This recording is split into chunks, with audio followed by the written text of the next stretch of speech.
Bonjour peuple de France, je vais vous raconter comment certaines personnes, chez les Gilets jaunes, envisagent de créer une guerre civile dans notre pays dans le but de prendre le pouvoir.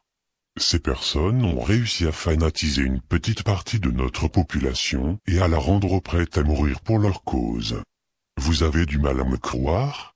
Regardez le projet de Monsieur Drouet. Non mais pour faire quoi? Vous arrivez devant l'Élysée, vous faites quoi? On rentre dedans. Vous rentrez dedans. Donc oui. non mais que les choses soient claires. C'est bien pour ça qu'il y a des forces de l'ordre devant pour vous empêcher d'y aller. Alors pourquoi? Qu'est-ce que vous y faites? C'est le symbole de la République, les gens veulent y aller, c'est tout. S'ils souhaitent se rendre à l'Élysée, ce n'est pas pour prendre le thé avec le président. Vous pensez peut-être que j'exagère? Je vous propose d'écouter ces quelques paroles de Gilets jaunes. J'espère que vous les trouverez très édifiantes. Moi je te le dis, mais je vais continuer à me battre jusqu'au bout. Dis-toi bien, jusqu'au bout ma gueule. J'ai 4 gosses. Et je vais t'envoyer en l'air. D'accord, il y en a marre. Putain, faut que ça crame si ça continue comme ça. Ou ils écoutent le mouvement et ils font ce qui est nécessaire, ou sinon faut tout brûler, d'accord? Parce que les mecs de la République en marche, là, ceux qui ont cru que ça y est, ils avaient gagné au loto, je vais aller pouvoir dormir au Parlement avec 6000 balles par mois, mais non, on peut taper chez vous, puis il y a vos gosses qui sont à l'école, n'oubliez pas ça. Voici Christophe Chalençon.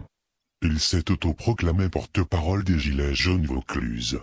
Cet ancien candidat d'hiver droite est accusé d'être un escroc par des vidéos qui tournent sur YouTube. De même, il est aussi accusé d'islamophobie, si on en croit ses anciens commentaires Facebook. Sachez une chose.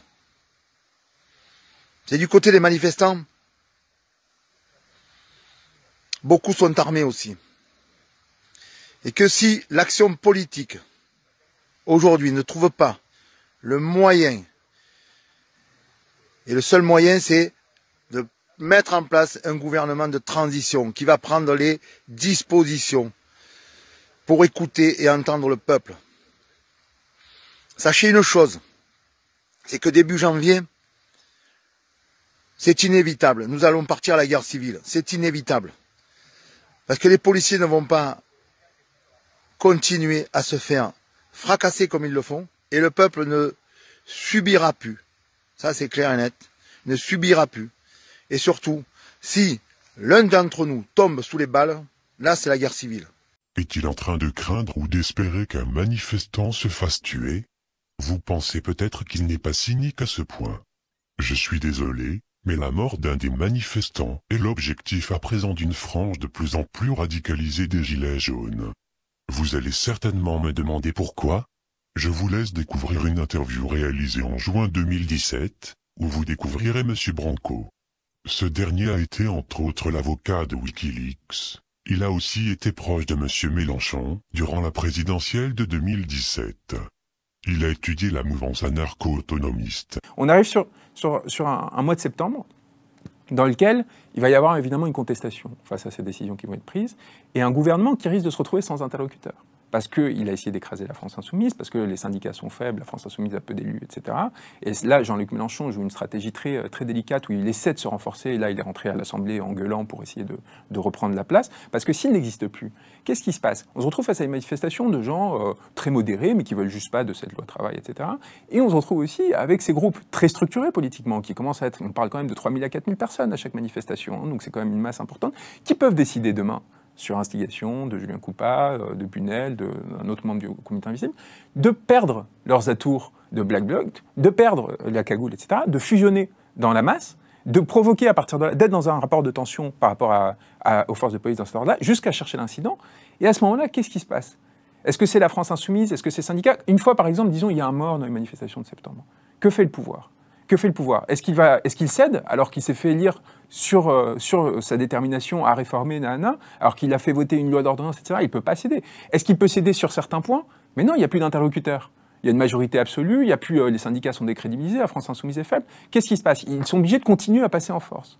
Ils sont obligés de passer en force. Et si Julien Coupat et compagnie ont l'intelligence de la situation, ils vont aller dans ces stratégies. Ils vont aller dans cette stratégie de mise sous tension du pouvoir qui va faire que le pouvoir va être obligé de passer en force.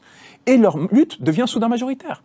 Parce que s'il y a un gosse de 22 ans qui meurt à Paris demain dans une manifestation, et qu'en même temps vous avez un pouvoir qui ne peut pas reculer, parce qu'il est pris dans une stratégie, parce qu'il est pris en fait dans ce qui fait son fondement, ce qui fait le fondement de son pouvoir, et qu'il a par ailleurs s'est donné les instruments d'aller très loin avec l'état d'urgence, avec déployer une violence extrêmement grande, vous êtes dans une explosion. Vous êtes dans un enjeu où tout d'un coup, la seule possibilité, c'est la destitution du pouvoir.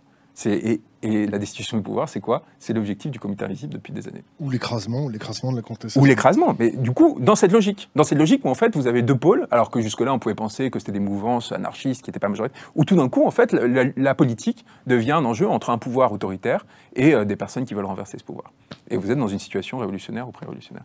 Par leur absence d'organisation, par leur appel à des manifestations illégales et par leur manque de réaction face à des groupes extrémistes, les Gilets jaunes ont créé les conditions de ce chaos. À présent, en multipliant les manifestations de plus en plus violentes, il apparaît clairement que ces extrêmes attendent qu'il y ait un mort. Ce martyr de la cause justifiera par son sacrifice la mise en place d'opérations de sédition toujours plus violentes, qui mèneront certainement à une guerre civile. Les personnes se rendant aux manifestations les samedis à la capitale doivent avoir conscience qu'elles sont la chair à canon de ces extrêmes. Leur mort voulue par les factieux ne ferait qu'accélérer le processus. Les leaders autoproclamés des Gilets jaunes ont aussi leur part de responsabilité en encourageant les manifestations et en essayant de duper la police. Les hommes politiques qui soufflent sur les braises et essaient de récupérer le mouvement sont les idiots utiles des extrêmes. Ils seront les premiers rejetés une fois que les choses prendront un tour dramatique. Françaises et Français, réveillez-vous. Ne vous laissez pas prendre en otage par ces gens. Ne menez pas notre pays à la guerre civile.